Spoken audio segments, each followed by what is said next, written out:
Olá, eu sou Eduardo Costa, nós estamos iniciando mais uma Versão Cristã, um programa que tem por objetivo trazer para vocês temas da atualidade a partir da perspectiva bíblica, aquilo que nós chamamos de cosmovisão cristã. Hoje o nosso tema é a cosmovisão cristã e os seus impactos na educação. Para debater o tema conosco, nós convidamos o professor, mestre em Direito, escritor, Elden Borges, que está aqui conosco, já participou inclusive de alguns programas conosco, e vai debater o tema conosco. Temos também como participante a nossa sempre presente Paula Andrade, especialista em regulação, advogada, e o nosso querido amigo Daniel Berg, do Instituto Aviva. Como de praxe, nós vamos iniciar o nosso programa de hoje lendo um pequeno versículo bíblico, que tem tudo a ver com o que nós vamos trabalhar hoje, que está lá em 2 Coríntios, capítulo 10, versículo 5, e diz o seguinte: Destruímos argumentos e toda a pretensão que se levanta contra o conhecimento de Deus, e levamos cativo todo pensamento para torná-lo obediente a Cristo. Elden, é uma alegria muito grande tê-lo conosco mais uma vez, e para debater um tema que eu acho que é fundamental hoje para aquele estudante que está no ensino médio, estudante universitário, para quem tem um interesse na área acadêmica, mas para toda a sociedade também. Afinal de contas, qual a importância da educação, do cristianismo na educação? Mas antes de abordar o tema, acho que é importante para quem está nos assistindo entender, primeiro, o que é a cosmovisão cristã e de que forma a cosmovisão cristã dialoga com a educação. Obrigado pelo convite, Eduardo. É uma grande alegria para mim sempre estar aqui com vocês. E eu acho que esse é um tema fundamental para todo estudante, principalmente universitário, mas para todo estudante, todo cristão que se interessa por educação. Esse é um tema com certeza primordial. Mas eu acho que uma pergunta inicial que a gente tem que responder, então, que é cosmovisão, né? Então, bora tentar responder isso para entender como é que isso se relaciona com a ideia de cosmovisão cristã e educação, né? Então, a cosmovisão, em geral, é uma coisa que todas as pessoas têm.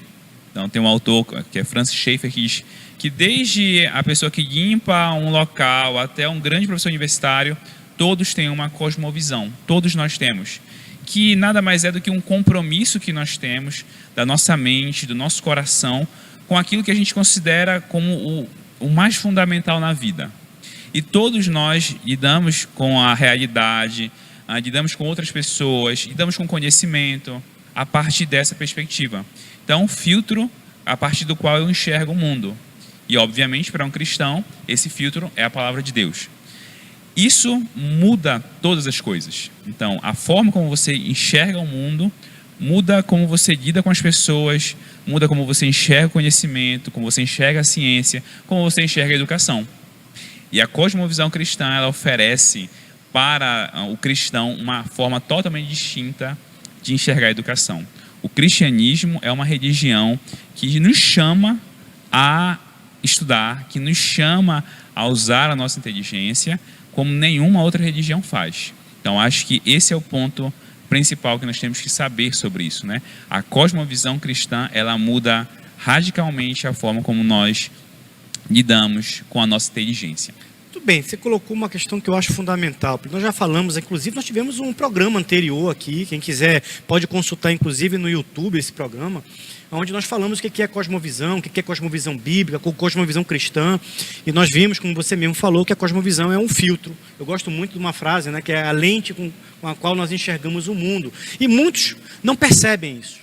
Nós, quando olhamos uma questão do dia a dia, quando nós olhamos uma questão da política, da economia, um fato social, nós temos a tendência de analisar isso a partir da nossa lente, da nossa perspectiva, e o cristão, ele tem uma perspectiva muito particular e muito própria.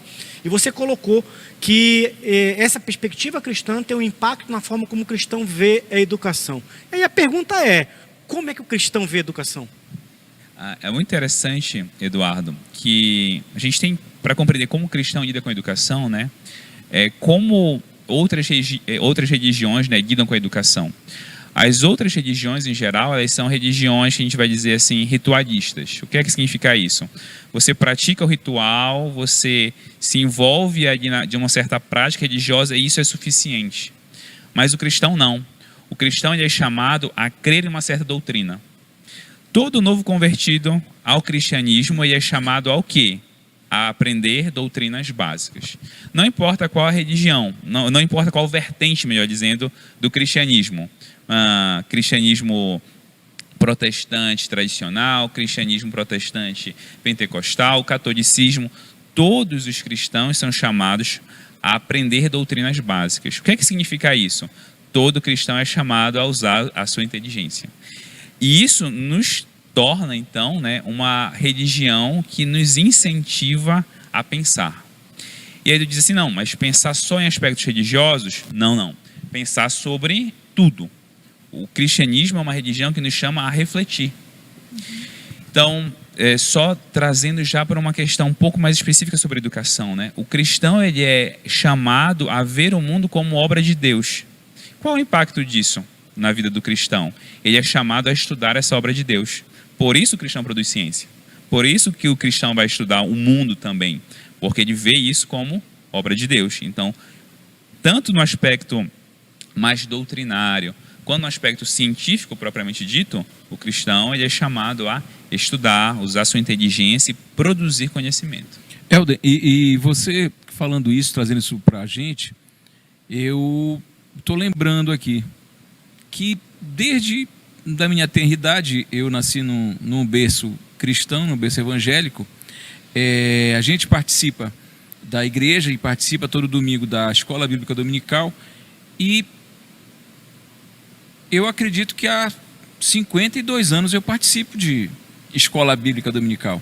E a gente é ensinado e precisa estar aprendendo cada vez mais da Bíblia. E cada vez que a gente adquire um conhecimento que a Bíblia traz para a gente é como que testasse esse conhecimento no mundo, porque a gente precisa trazer essa informação, esse aprendizado e expor para o mundo, trazer para o mundo, colocar, fazer valer para o mundo. E quando a gente cresce, a gente pega a palavra e usa ela como o nosso filtro de vida. Tudo aquilo que chega para o cristão, ele coloca a Bíblia e vê se bate, vamos dizer assim, né? Vê se dá match.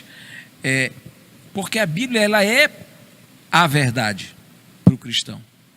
Então, tudo que vem para o cristão, ele usa a Bíblia como filtro. E eu acho que é isso que faz com que o cristão se esforce um pouco mais para estudar. Então, qualquer assunto, qualquer questão que é trazida para o cristão, ele corre para a Bíblia.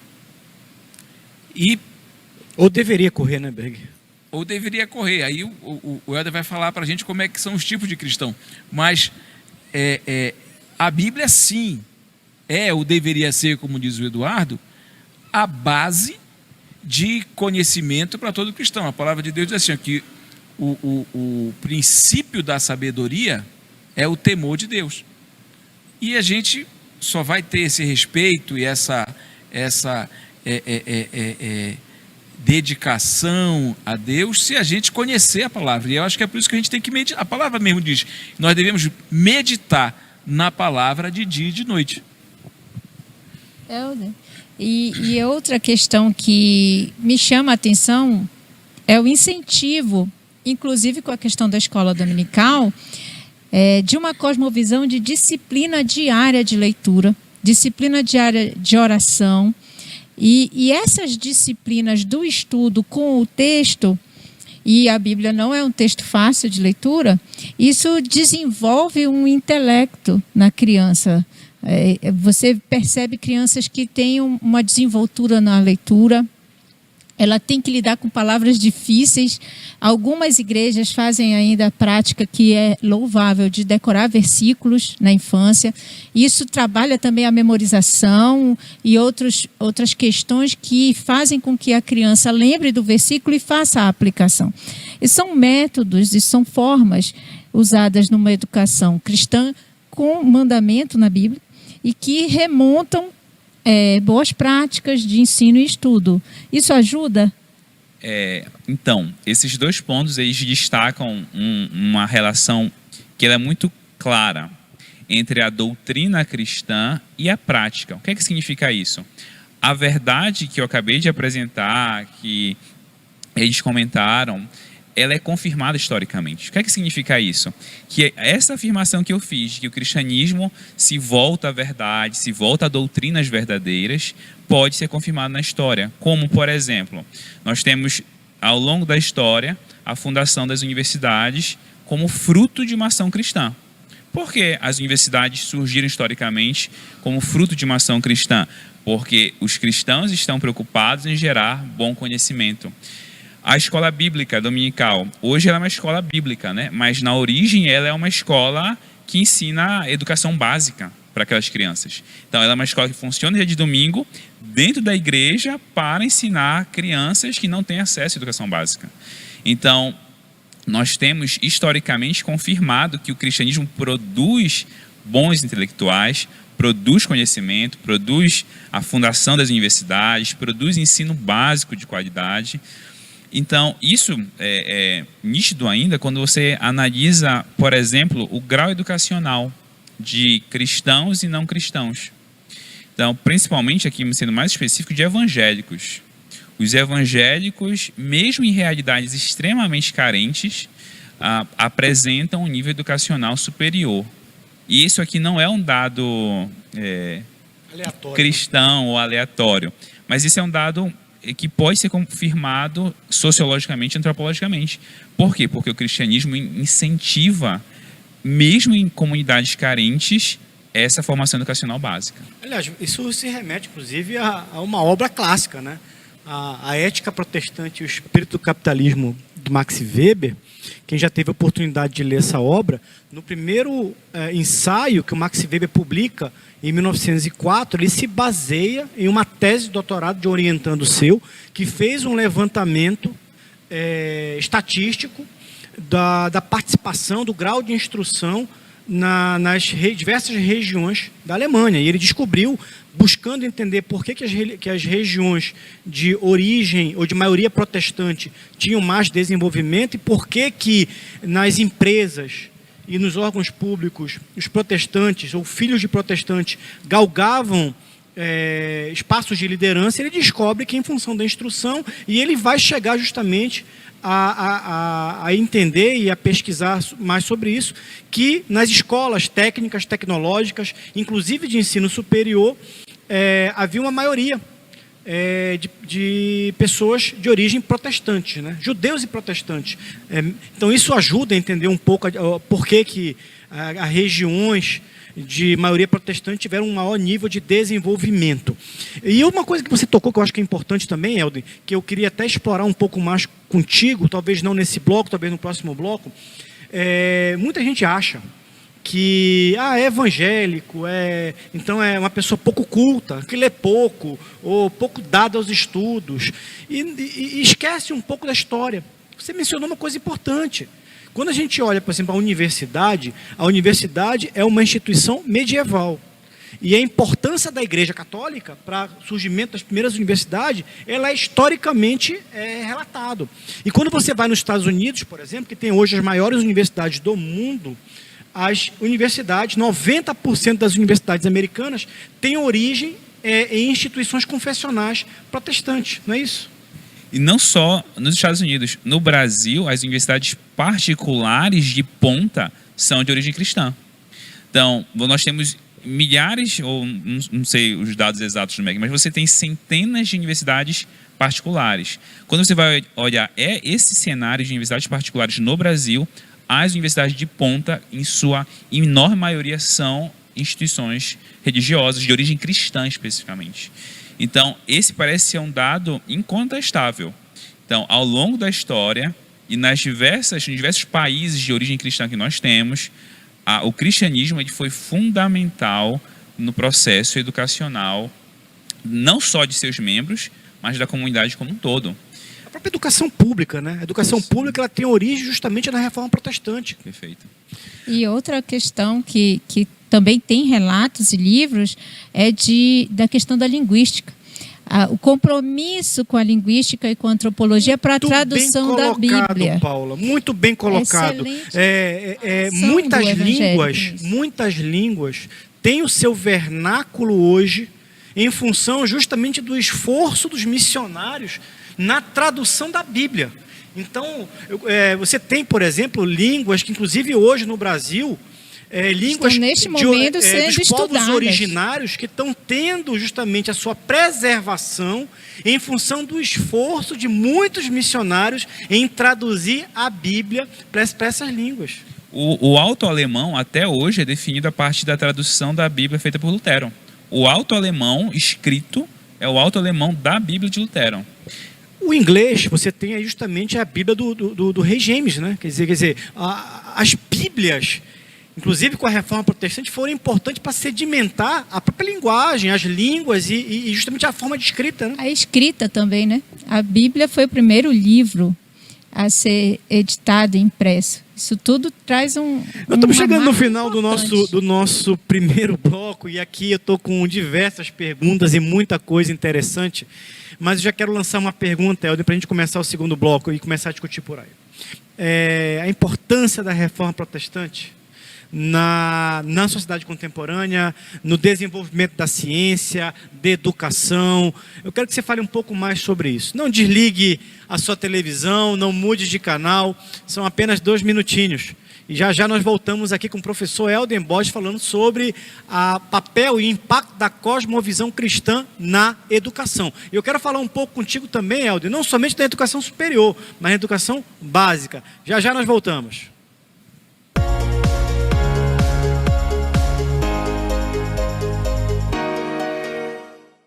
Muito bem, nós voltamos com o nosso segundo bloco do programa Versão Cristã e hoje discutindo a cosmovisão cristã e seu impacto na educação.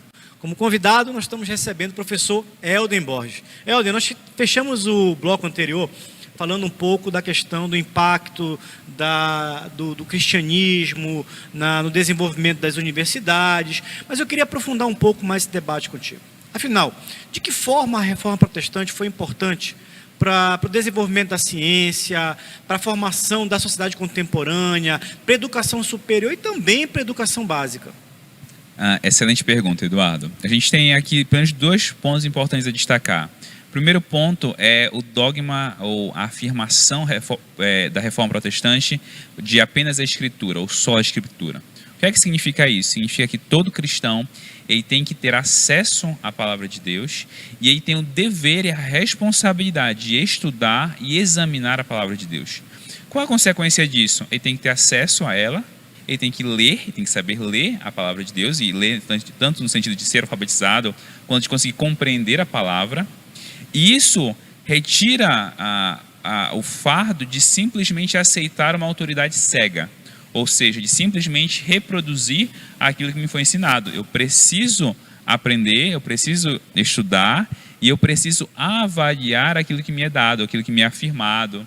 Então isso coloca dentro do protestantismo um tipo de espírito, um tipo de movimento que me incentiva de novo a usar a minha inteligência, a usar a minha mente.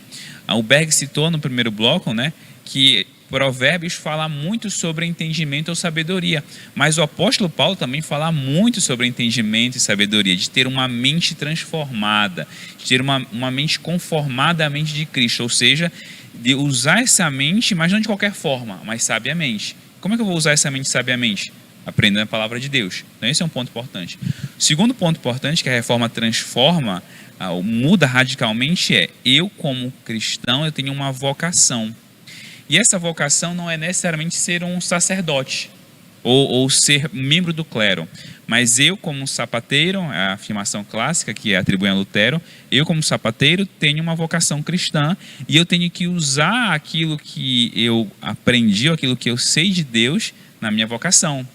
Então o cientista, o cristão que está fazendo ciência, ele tem que ser um bom cientista para que ele exerça naquela sua área a sua vocação cristã. Isso, então, instiga novamente o cristão, por exemplo, que vai ser acadêmico, a ser um grande acadêmico. Então, os grandes cientistas que nós temos no início da Idade Moderna todos eles são cristãos. Aliás, quando você olha o ranking dos ganhadores do prêmio Nobel, a grande maioria são cristãos e judeus. Sim. Então existe uma falsa crença de que para você ser um bom cientista, você tem que ser ateu. Exatamente. E não só aí em âmbito de... E aí, claro, isso é um excelente exemplo, né? Âmbito de grandes cientistas premiados, mas... E aí, respondendo a tua pergunta, né? Como é que isso influenciou a educação básica, por exemplo? O protestantismo, ele trabalhou, portanto, na educação básica. Então, ele também tem grandes contribuições no ensino superior, mas a educação básica, e aqui eu não estou exagerando ao afirmar isso, ela é essencialmente uma criação protestante. Por quê a preocupação protestante com a educação básica? Porque eu preciso ensinar desde a infância a criança a ler a palavra de Deus, estudar a palavra de Deus e conseguir compreendê-la.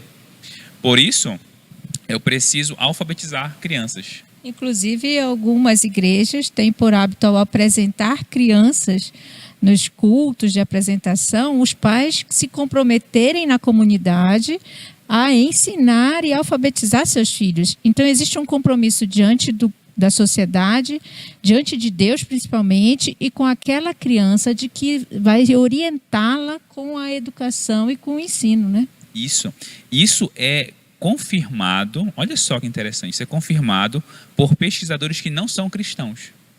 Então, um pesquisador, Juliano Spahr, que diz assim, foi fazer uma pesquisa em uma comunidade carente no interior do Brasil, que não tinha a ver com protestantismo, com fé evangélica, mas ele constatou uma coisa muito interessante. Nessa pequena comunidade, no interior do país, as pessoas adultas alfabetizadas frequentavam cultos evangélicos. O ponto em comum entre pessoas adultas evangelizadas nessa comunidade carente é que elas frequentavam o culto evangélico. E aí foi se perguntar por quê, né? Por que essa diferença, essa distinção dentro dessa comunidade? Porque nessas igrejas evangélicas você tinha uma preocupação em alfabetizar esses adultos para quê? Para que eles possam ler a palavra de Deus. Isso, professor, que o senhor traz faz eu lembrar de algumas coisas também. Eu tô gostando muito dessa entrevista. Quando a gente está numa igreja e muitas vezes o pastor, que é a maior autoridade, ele está ali no púlpito, ele diz assim, olha,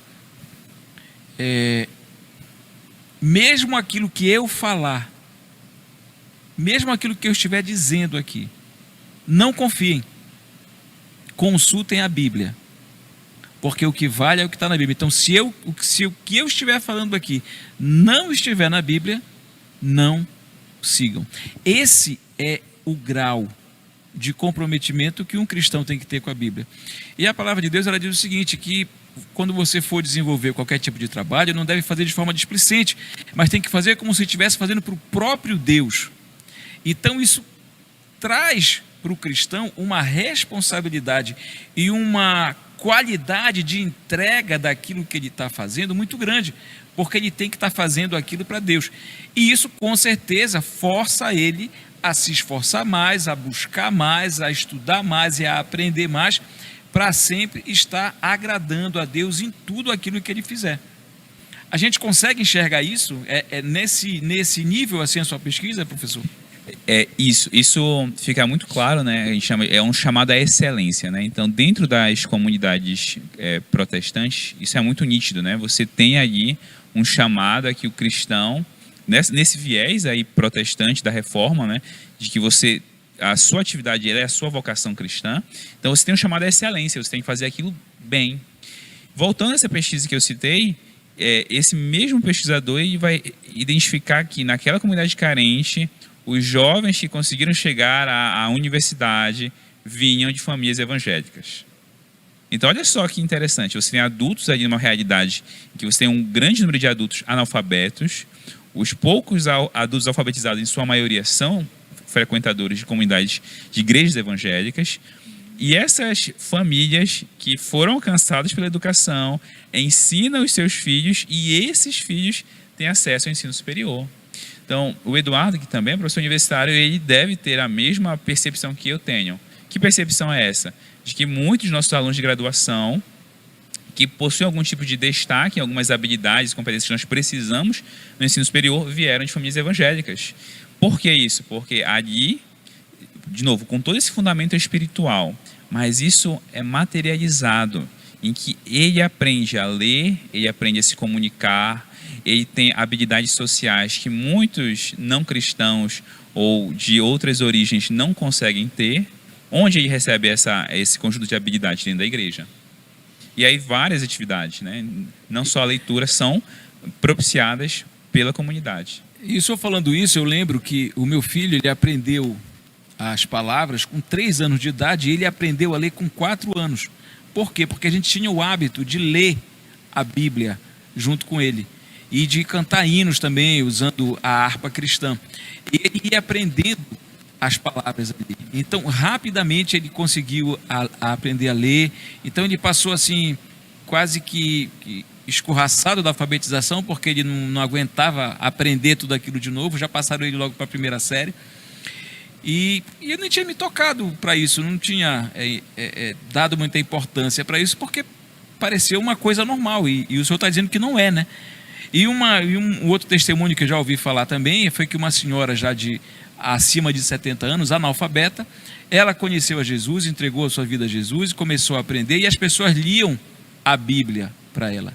E ela só tinha acesso àquelas palavras se alguém lesse para ela.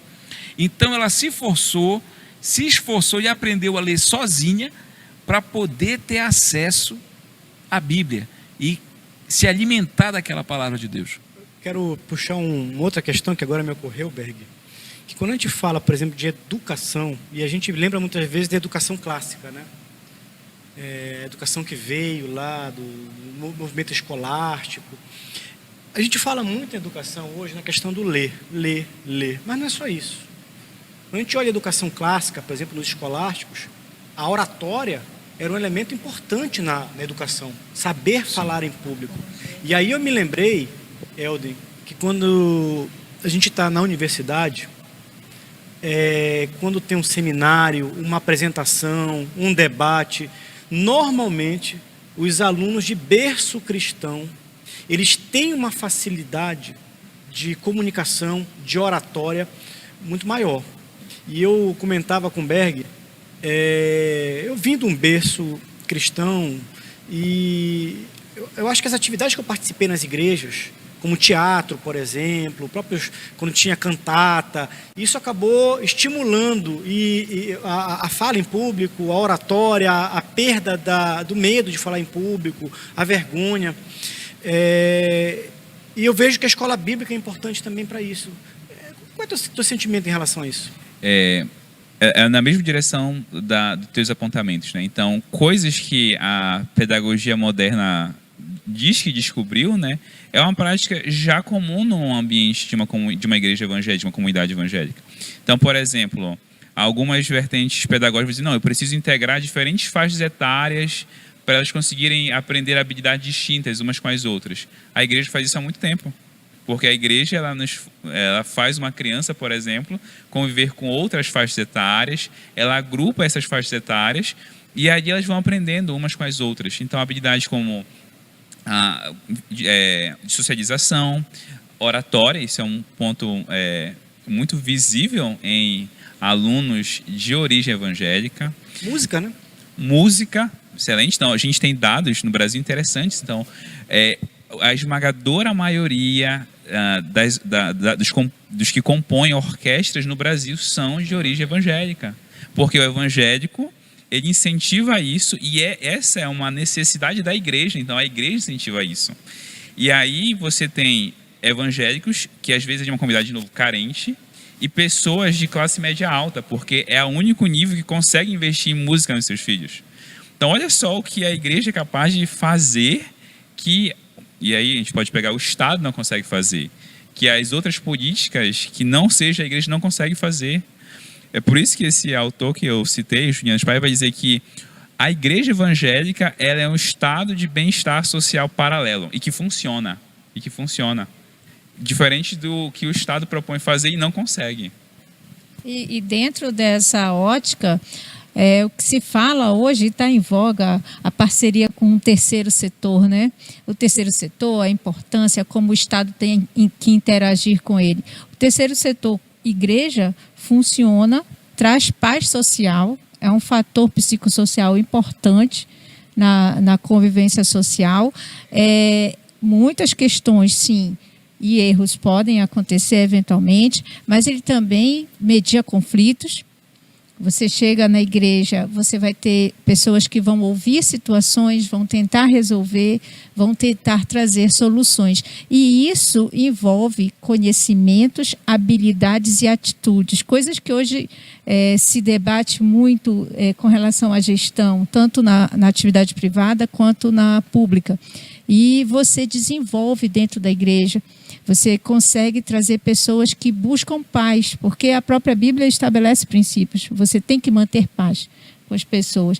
Então, essa questão da ética, que é passada desde pequenininho, ela é exigida pela excelência. E isso reflete na sociedade? Você percebe isso no estudo que você fez?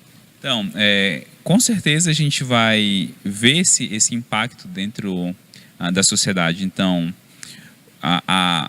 você ter uma educação como a educação cristã, uma educação baseada em princípios, incluindo princípios morais, vai gerar nesse aluno um maior nível de comprometimento, tanto com a educação, mas um nível de comprometimento com a sociedade, por exemplo. Um aluno cristão é um aluno que, por exemplo, aprendeu a viver em comunidade. Então, ele aprende que o seu comportamento está sujeito a limites, precisa estar sujeito a uma autoridade, entre outros aspectos, que hoje nós julgamos tão necessários em nossa sociedade, que, de novo, são oferecidos dentro de uma comunidade cristã. Muito bem, Helder. Nós estamos caminhando já para o final desse bloco, e eu quero que, rapidamente, tu abordes uma questão. Nós estamos falando de educação, de cristianismo, mas quem está nos assistindo dificilmente consegue entender, e aí eu vejo que muitos enxergam o protestantismo ou os evangélicos como sendo uma coisa só. E nós temos diferenças de linhas, inclusive doutrinárias, de formas, até de ensinamento do comportamento social, etc. Todas as igrejas cristãs acabam passando esse tipo de visão ou existem diferenças? Excelente ponto. É importante a gente diferenciar aqui, né? Então, eu estou lutando para nós compreendermos que a fé evangélica é uma fé que se volta ao intelecto, não é de forma alguma uma religião anti-intelectual ou, de forma mais pejorativa, uma religião de ignorantes, mas muito pelo contrário, é uma religião que incentiva o ensino, incentiva o uso da inteligência, incentiva a transformação pela educação. Só que isso ocorre entre todas as vertentes do evangelicalismo? Não, infelizmente não. Nós temos vertentes, sim, que são caracterizadas como vertentes anti-intelectuais. Infelizmente, isso é presente. Aliás, ainda existem algumas igrejas que não são, graças a Deus, não é a maioria, que até desincentivam, por exemplo, os seus jovens a irem para uma universidade com medo deles acabarem se afastando do evangelho. Infelizmente, isso é verdade. Existe, e o pior, né? Muitas vezes essa minoria é considerada como se fosse o representante do evangelicalismo, o que não é verdade, Então, nós temos aí 500 anos de reforma para que algumas igrejas que nos últimos 30 anos têm expressado, têm manifestado esse tipo de compreensão, sejam consideradas como se fosse o representante da fé evangélica, o que não é verdade. Essas igrejas estão na contramão do cristianismo. Essas igrejas, vai dizer um teólogo protestante, John Stott, essas igrejas são mundanas, elas não são cristãs. Nós estamos terminando aqui o nosso segundo bloco. Nós vamos dar um rápido intervalo. A conversa está muito interessante. E eu tenho uma pergunta polêmica para te fazer, Helder. Mas vou fazer na volta.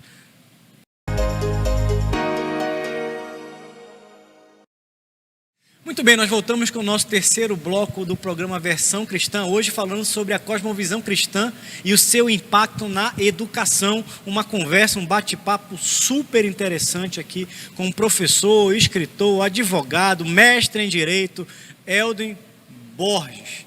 Elden, não estamos falando de educação. E quando a gente fala de educação, é sempre importante falar do ensino, da pedagogia. E aí uma pergunta: está faltando cosmovisão cristã na pedagogia contemporânea? Excelente pergunta, né? O primeiro ponto, né? A pedagogia, como nós conhecemos hoje, ela é fruto de um teólogo não, né? Mas de um autor protestante, Comênios, que é considerado por muitos um dos pais da pedagogia, como nós compreendemos hoje, é protestante. Agora, o grande problema é como nós temos lidado com essa pedagogia, talvez nos últimos 50, 70 anos, né? O grande problema é a percepção, a meu ver, talvez seja o principal problema, a percepção da pedagogia sobre a criança. Que percepção é essa? Então, nós temos no mundo em geral, talvez a pedagogia expresse isso, a visão de que a criança ela é um ser totalmente puro, ela contém em si a salvação para todos os problemas, e eu preciso simplesmente educá-la, e que se eu educá-la corretamente, então ela vai conseguir mudar o mundo. Aquela ideia muito difundida de que a criança é a esperança da transformação do mundo. Só que o problema é que a criança, e aí nós cristãos entendemos isso, a criança também é um pecador. E a criança, ela também precisa ser disciplinada, ela também precisa ter certos erros afastados, ela precisa ser educada retamente. Então, quando a gente pensa, olha que interessante aqui, quando a gente fala que a Bíblia, os primeiros 5 livros da Bíblia são a lei, o Pentateuco ou a lei. O que é lei no pensamento judaico? Lei é instrução. Lei não é, como a gente pensa hoje, Código Penal, Código Civil. Lei é educar. Lei é educar alguém em um certo caminho. A pedagogia, se ela quiser contribuir efetivamente para a educação e não para a deseducação, ela precisa pensar que ela precisa instruir. Instruir é mostrar um caminho, não dizer assim, não, a criança precisa descobrir o seu caminho. A criança precisa inventar o seu caminho. Não, a criança precisa aprender um caminho. Então, não, a gente não pode incentivar, por exemplo, a memorização. Eu não posso ensinar gramática para a criança, eu tenho que ensinar interpretação de texto, para ela dizer o que ela acha sobre aquilo. Não, eu preciso ensinar fatos, gramática, eu preciso ensinar memorização, porque eu preciso ensinar como devem ser as coisas. Você não consegue fazer como boa parte da, não só a pedagogia, mas da educação moderna faz, que é dizer para o aluno, faça do seu jeito, faça conforme você acha que está certo. Isso não é educação, isso é deseducação. Tem uma frase de um autor que eu acho sensacional, que é C.S. Lewis, que ele diz assim, a tarefa do educador, do verdadeiro educador, não é derrubar florestas, é irrigar desertos. Mas isso que tu estás falando aí, Elden, é um negócio que faz a gente inevitavelmente pensar na nossa educação e no nosso processo educacional que hoje é colocado para nossas crianças no Brasil. Essa história de que eu aprendi muito com a criança, eu estou aprendendo muito, olha, eu aprendi muito hoje com meu filho, alguma coisa parecida que a gente escuta muito isso, né? E é como se a criança não precisasse ser ensinada. Como você falou, ela vai descobrir o seu próprio caminho, todo mundo vai aprender junto, há uma troca e tal, quando isso não é verdade. Nós precisamos ensinar a criança, nós precisamos ensinar o caminho à criança e ensinando o caminho, caminhando junto com ela, mesmo quando ela ficar velha, ela não vai se desviar dele, assim diz a palavra. E a gente vê hoje que essa pedagogia, muito estranha a palavra, ela traz todas essas informações, aquilo que você estava descrevendo antes, em relação à criança, ser a esperança que vai transformar a sociedade, tal, a gente vê um pensamento de revolução, um pensamento de está tudo errado, tudo precisa ser mudado e tal, e a gente vê que isso é um pensamento progressista. Tanto que o patrono da nossa educação, entre aspas, é o Paulo Freire, que é um comunista. Como é que tu vê isso? Aliás, eu quero pegar esse gancho do Elton nesse sentido. Quer dizer, da forma como você colocou, que nós estamos observando em muitas escolas hoje, é o tal do construtivismo, é o tal de você não pode constranger a criança. A criança ela tem que ser dona do seu próprio tempo. Você não pode gerar muitas vezes determinados tipos de correções, porque isso pode gerar traumas na criança. E ao mesmo tempo que você vê, como o Berg colocou aqui primorosamente, é uma hegemonia da pedagogia crítica. Isso. Você está criando, portanto, na pedagogia crítica, o agente revolucionário de uma cultura revolucionária. A pergunta que eu quero que você comente a fala do Berg, mas acrescente com a minha pergunta é: a pedagogia crítica, ou essa visão do Paulo Freire, dialoga com a cosmovisão cristã ou é antagônica? É totalmente antagônica, né? Olha só, eu chamo isso de educação como revolução, porque essa perspectiva pedagógica é uma perspectiva de que a tarefa do educador não é ensinar, é criar um revolucionário, é criar uma pessoa que não vai pensar exatamente, ela vai ter uma tarefa a cumprir. E qual é a tarefa a cumprir? É transformar o mundo. É muito engraçado que essa pedagogia diz assim: eu tenho que ensinar o meu aluno a ser crítico, mas crítico se concordar comigo, porque se o meu aluno não concordar comigo, ele não é crítico o suficiente. Isso não existe, porque a tarefa da educação não é essa. A tarefa da educação é você conseguir formar ajudar a criança ou adolescente a formar uma certa compreensão básica sobre o mundo. Então, e aqui eu vou aproveitar e entrar em um outro ponto polêmico, né? Então, matemática. O que é matemática? É você ensinar uma estrutura lógica que existe em qualquer lugar, porque ela simplesmente é uma construção lógica. Não, mas eu preciso ensinar afromatemática para o meu aluno. Afromatemática. Mas por quê? É uma outra matemática? Por que eu vou ensinar isso? Não, porque eu preciso ensinar na matemática um pensamento crítico. Não, ok, que você ensine que a matemática se expressou de diversas formas, de diversas culturas, é uma coisa. Mas é essa a tarefa de um professor de matemática, por exemplo? É essa a missão dele? Não, eu preciso ensinar o meu aluno que a gramática ela é machista. Ela é machista. Mas essa tarefa de um professor de português? É essa a missão dele? Ou é conseguir fazer com que o aluno entenda o mínimo para que ele consiga usar ferramentas mínimas para compreender minimamente um texto, que é uma coisa que os nossos alunos não conseguem fazer, infelizmente. Inclusive nas universidades. Isso que eu ia dizer. Então, infelizmente, a realidade é essa. E, não, a culpa é do baixo salário do professor do ensino básico. Não, obviamente o salário do professor de ensino básico é baixo. Isso eu não estou questionando. Mas relacionar as duas coisas é, no mínimo, incoerente, é no mínimo inocente, né? Para não dizer má fé. Porque uma das grandes causas que nós temos na educação, uma das grandes causas do problema que nós temos na educação superior é porque o nosso aluno não chega com conhecimentos básicos de história, de gramática, de matemática, dependendo do curso. Português, né? Ele sabe criticar. Mas como você criticar o que você não conhece? É só a gente ver nas redes sociais os jovens fazendo críticas que vão do nada para lugar nenhum só para gritar. Até a crítica precisa de algum tipo de conteúdo para se sustentar. Sim. Agora, eu quero voltar a essa questão e eu quero te fazer mais uma pergunta. Mas primeiro me responda para ficar claro aqui. A pedagogia crítica, ela dialoga ou não com a cosmovisão cristã? Não dialoga. Aí voltando para responder mais especificamente essa pergunta, né? Nós dissemos isso no primeiro bloco, né? O cristianismo ele nos ensina a pensar de modo crítico. Isso ok, isso é uma coisa.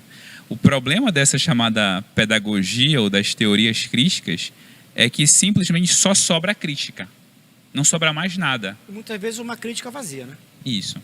Vou dar um exemplo aqui que não sei se todos conhecem, mas existe um filme muito conhecido na área da educação que é A Sociedade dos Poetas Mortos. Excelente filme. Aí, livro também. Aí você tem ali uma perspectiva, e de novo, é realmente muito bom, mas o professor que nós somos ensinados a admirar, ele é um professor problemático. Por que ele é problemático? Porque o sistema, né? Ele questiona o sistema. Ele questiona e ele não oferece nada. esse é o ponto. Não é só que ele questiona, porque questionar e oferecer alguma coisa é importante. Excelente colocação. Mas quando você só questiona e não coloca nada, não sobra nada. Agora eu quero fazer uma outra pergunta. Bom, você já disse que a cosmovisão cristã, na verdade, ela acaba sendo antagônica a essa pedagogia crítica. Aí eu te faço uma outra pergunta. A cosmovisão cristã, ela tende a ser uma cosmovisão conservadora? Aí a gente entra no outro ponto, né? Definir conservadorismo. Então, do ponto de vista moral, sim, com certeza, porque a fé cristã nos ensina que existem certos valores que foram dados por Deus, que se expressam na natureza, que são conhecidos a todos nós, está lá em Romanos capítulo 1, né? Quem quiser procurar depois vai encontrar isso. E esses valores, eles têm que ser conservados porque eles são leis de Deus. Leis de Deus. E aí nesse ponto, sim, pacificamente, né? O grande problema, e talvez no Brasil especificamente, seja o que estão chamando de conservadorismo, ou o que estão chamando de ser conservador. Esse é o problema, né? Mas, do ponto de vista moral, nós somos chamados a defender certos valores. Então, o exemplo clássico, né? Vida. Se a vida é um dom de Deus e nós somos ensinados que a vida deve ser preservada porque Deus a deu, então isso não é uma regra para o povo de Israel no deserto, mas isso é uma regra para nós hoje. Isso definitivamente. Isso impacta o momento da concepção Com certeza. para a gente, e aí as discussões que há sobre aborto e outras questões que questionam o conservadorismo evangélico, né? Isto impacta a pena de morte e algumas questões que são polêmicas em discussão. Isso impacta na forma como nós educamos os nossos filhos, e aí voltando para a educação, com relação a esses valores. E quando eles estão num ambiente fora de igreja, que eles vão defender esses valores, você como professor percebe que esse aluno, essa pessoa com essa cosmovisão cristã, ele chega a sofrer algum tipo de constrangimento por conta do posicionamento dele? É aquele ponto sobre o pensamento crítico, né? O pensamento é crítico desde que você concorde com o pensamento crítico. Então, a gente diz assim, né? É uma tolerância desde que você não seja cristão, né? Infelizmente, essa é a realidade, e aí de muitos ambientes. Infelizmente, essa é a verdade. Essa semana mesmo conversei com um amigo e ele disse assim, que um professor, e olha só, ponto, né? Ele chegou com um livro de teologia na sala para assistir uma aula de direito, e aí o professor viu o livro em cima da mesa dele. E o professor parou a aula e começou a confrontar o aluno sobre o livro. Mas não, olha só o ponto, não é dialogar com o aluno, é confrontar o aluno. E aí, olha, o professor está se valendo da sua posição de autoridade sobre um aluno que está ali no início do curso, o professor com doutorado, e ele começa a confrontar o aluno, impedindo que o aluno consiga manter sua posição. Porque, de novo, não é um ambiente plural e tolerante, então por que o aluno não pode ter uma posição diferente do professor? E como o aluno deve agir, né? Porque o professor ele tem que cumprir uma ética para com o aluno também. E a liberdade, a própria liberdade acadêmica da pessoa ler, para formar o tal espírito crítico. Como fica isso? Esse é um paradoxo, né? Esse é o paradoxo, talvez, da educação contemporânea, de fato. Eu recomendaria, e é o que eu sempre recomendo, né, aos universitários que frequentam o nosso ministério lá, no Seguros na Verdade, que eles se preparem. Então, a melhor forma que você tem para isso é estar preparado. Exatamente. Se nós somos uma fé que ensina a pensar, então pense. Sobre isso, Helder, nós estamos aqui chegando para o final do nosso programa, mas talvez alguém esteja nos assistindo e esteja interessado em estudar um pouco mais, ler mais alguma coisa sobre o assunto. Você tem uma sugestão de livro para a gente poder indicar para quem está nos assistindo? Tenho. É um pequeno livreto, na verdade, não é um livro, é um livro muito curto, de um teólogo muito importante para o evangelicalismo moderno, né, chamado John Stott. O nome do livro é Crer é Também Pensar. Crer é Também Pensar. Nele, John Stott vai dizer de forma muito clara e muito fundamentada que a fé cristã, ela nos chama não a optar por uma coisa ou outra. Não, ou eu vou crer ou eu vou pensar. Ou eu vou usar o meu coração e crer em Deus, ou eu vou usar a minha mente e pensar. Não. A fé cristã, ela nos chama as duas coisas. A crer e a pensar. Porque a nossa fé não é uma fé irracional. Esse é o ponto, né?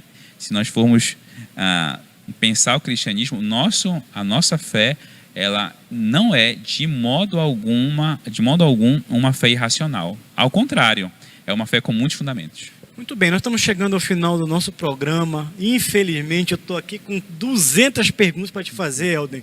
Mas é sempre um privilégio ter você aqui conosco. Espero que seja mais um de vários outros programas que a gente possa gravar juntos.